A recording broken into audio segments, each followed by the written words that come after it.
In the last decade or so, I'm starting to wonder if shame is not transmitted genetically.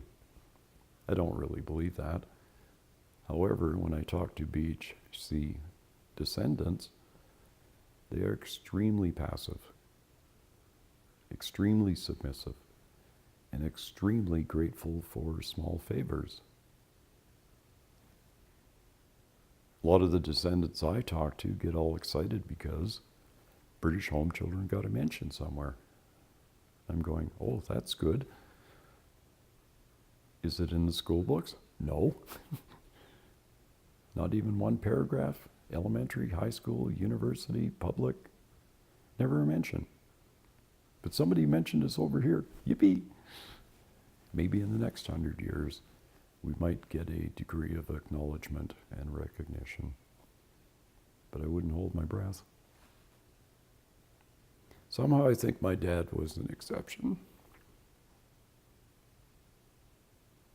He did not believe he was an orphan. He did not believe what he was told. He did not believe the correspondence of lies he got. And some of his children developed the same sort of habits. Respect, but not blind obedience. We were taught, you don't doff your cap to anyone.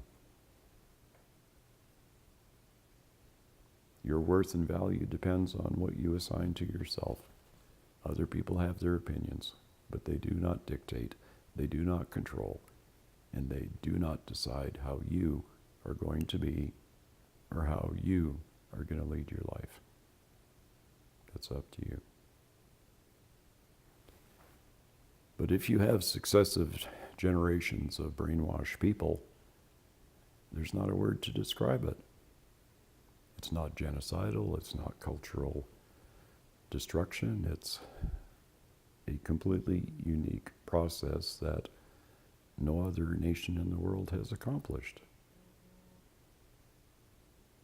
And it's got to change.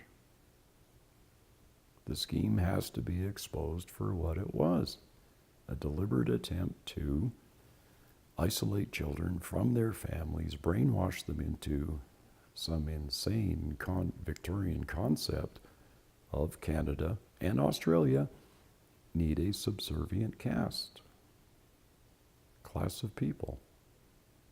Might have applied in Victorian times, but good luck now with treating people as servants, because the vast majority don't regard themselves as inferior to others.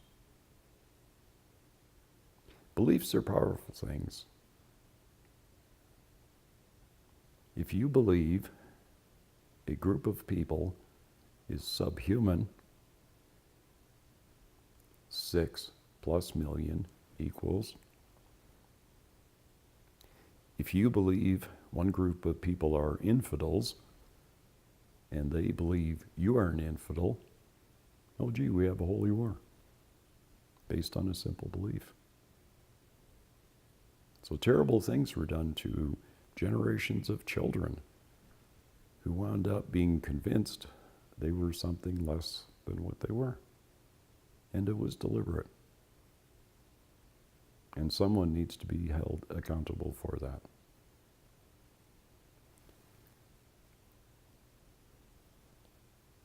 Identities need to be restored. If you have children indoctrinated into a cult, there's a process for unindoctrinating them. It's rewashing the brain of all the gunk and replacing it with what children were born with.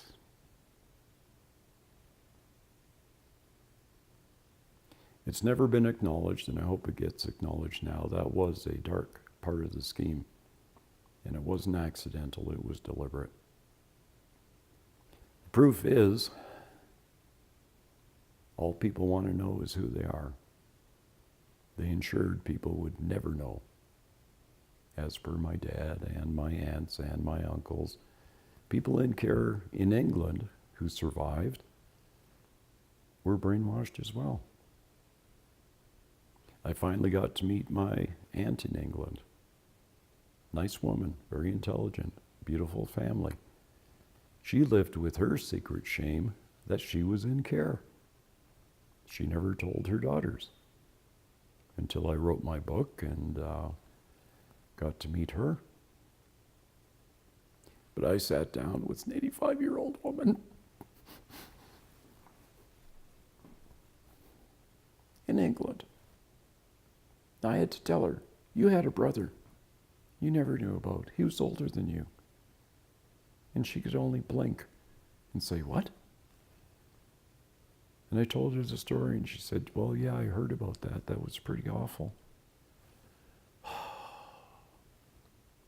Then I had to look her in the eye and say, I didn't say, but I looked her in the eye and I said, you know that I know that we know, but your family doesn't know. What do you have to be ashamed of? And she couldn't answer me, but I could answer her. You were brainwashed. 2 of your brothers were in care, a brother and a sister. Did you ever know them? Why did it take you 20 years to find them? What the hell is going on here? Eventually, she told her children that she was in care, and they loved her more for it. The other brother and sister spent another 15 years finding each other. They were all told their mother was dead, which was a lie. She was alive until the 1950s. And I did tell her, your mother was alive until the 1950s. What? It was heartbreaking to tell her, well, I know she was because she wrote letters to you. She said, I never saw my family once I was in care. Your mother wrote you letters, they weren't delivered. Your mother sent you parcels at Christmas, they never got to you. Your mother was told she couldn't see you. What a thing to tell an 85-year-old woman. And what was the reason for that? This woman had a vague memory about her father, a fuzzy picture of him walking up the stairs, and she said, I have no memories of my mother at all. But she said, I remember my father walking up the stairs, and I said, how come you remember that? Well, he always made a noise. What kind of noise? It was a tapping sound. I said, oh, like a cane? No, it was just tapping. I said, oh. I said, do you know what a swagger stick is? She said, no. I said, it's like a baton when somebody does a conductor. Oh, okay. What's a swagger stick? Well, your father was in the army for 9 years. He fought in Kenya. He fought in France. He was wounded twice. He was an officer. He carried a stick, a swagger stick, and he tapped it when he went up and down the stairs. Yeah, that was your father. And he was alive until the 50s too. And I'm going, why the hell am I in England telling these people about their brothers and sisters and their parents? It was part of the scheme. Even children in care in England didn't fare that well when they were out of it because they suffered the same process. You can't talk. You're a number. You're useless. You're worthless. You should be a servant all your life. And by the way, you should be grateful for every good thing that happens to you. So generation after generation, terrible damage has been done, and it's got to stop. And it'll only stop when the truth is told about this dark side of the scheme. I don't even care about the intentions. The end does not justify the means. And again, our Canadian government was complicit and profited from their involvement in this. They did nothing to stop it. They do nothing to help people find their stolen identities, and it's time they did.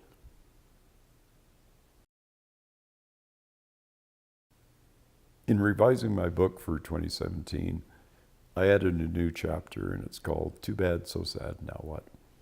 Which is a fair conclusion. To summarize, It took me 13 years to make a database of 50,000 children who were sent to Canada. At this rate, it's going to take another 30 years for any volunteer to identify the total 150,000 children. We need help with that. The database is being converted, but very, very slowly. Again, a few volunteers are doing it. They're up to the letter C. At this rate, it will take another 10 or 15 years. We need the expertise of the government or the private sector to enlist someone to convert this database into an online accessible one. An apology for the entire scheme would be nice. However, I can live without it. What I'd prefer and actually demand my government to do is to build a freestanding monument in Ottawa with the list of 150,000 children's names. It would be 3 times the size of the Vietnam Memorial, but it needs to happen. We need to acknowledge Canada's role in this scheme and acknowledge this huge immigrant, invisible population. Nonprofits can only do so much. Volunteers are limited. We need to enlist the government's technical expertise in this endeavor. And quite frankly, nonprofits need money. I want my government to establish a travel fund for people like myself who are pensioners, who are blessed enough to find out who their families are in England and travel to meet them. Or vice versa, find these relatives and invite them to Canada. It's very expensive. People don't have the money for it. And I think the government could easily fund that. We also need funding for people to access the records that the organizations are charging huge amounts for and extorting people in the process. Not many people can afford to get 5 files from 5 different organizations at a couple $1,000s each. I think our government is responsible for bringing these kids here, selling them to farmers, and I think they need to finance family reconciliation. Nothing is more heartwarming than to see people meet each other, a brother and sister, after 50 years. This story needs to be told in our curriculum at every level. It is conspicuously absent, and I find no reason or excuse for that. That shouldn't be difficult, and it shouldn't cost anyone any money. We can't do it as individuals and volunteers, but our government, our ministers of education, could readily tomorrow introduce this into our curriculums at all levels. Why don't they? Are they ashamed? Well, say they're sorry, but get it in the schools. Thank you so much for listening.